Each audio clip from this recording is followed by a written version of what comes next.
Participatory budgeting exists. Participatory lawmaking exists, but few and far between.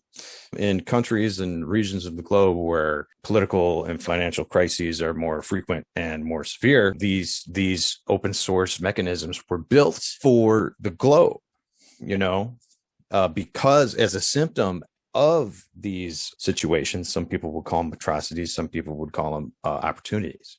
So, you have to keep it in mind that, and then we just got to be able to decipher the difference between good data and bad data. Sensor-driven data will be a good way of eliminating garbage in, garbage out. And then blockchain and or gateway automation mechanisms for paperwork streams will also eliminate a lot of human redundancy and provide unlimited redundancy in the form of simulation, digital twins. So we have to understand those things. I'm sure a lot of you guys do on the team, but a digital twin allows you to test conditions, at a more integrated level. I want to talk about a woman, and her name is Pia Mancini, and she's the creator of something that we know as Democracy OS. And Pia is, an activist. So she worked for government in Argentina for 2 years and was dissatisfied at the lack of representativeness to the public there. And then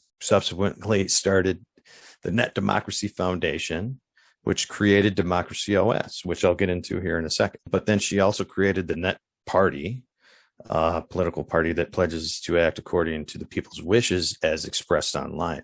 So she's using her open source suite of software to create her own political party. That is the route that she took.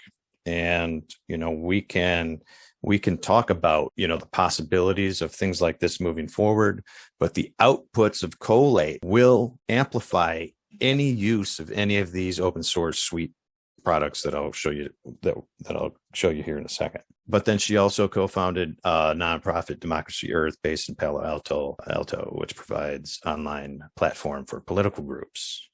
And in 2016, she co-founded Open Collective, which provides platform for open source project groups to collect and spend money in semi-transparently. So there's a lot of things that we as a team can use that she created just for this Collate project. Like connecting it to government should happen through movements and open source suite products like this. So Democracy OS is democratized democracy, digital tools designed for citizen participation for governments and institutions. We have participatory budgeting. We have crowd lawmaking. So this is where we start to get into participatory governance, where not only you're suggesting laws that be created and voted on by legislature and enacted by the governor or president, you're also voting on it. So that's what I'm saying. They have a voting of authorities piece of open source software here that can be tailored to anything you want to do with voting. And I know SAS is going to like this one a lot. So we'll get someone that actually works here to give us a run through on this. And then goals tracking and public consultation. So public consultation was pretty big in the legislature when I was working there.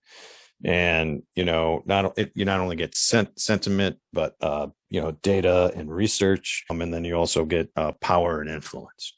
So there's a lot of things that can happen if you decentralized and open source public consultation. And like I said before, in areas of the world that political crises are more frequent, political and economic crises are more frequent and severe, public consultation now is becoming more of a freelance open source gig where these experts are coming into the digital platforms, and some are demanding, either clout or payment, but, they're coming.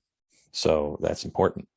And until we find better mechanisms for the ability to diffuse expertise based on experience, not knowledge, then we have this problem still.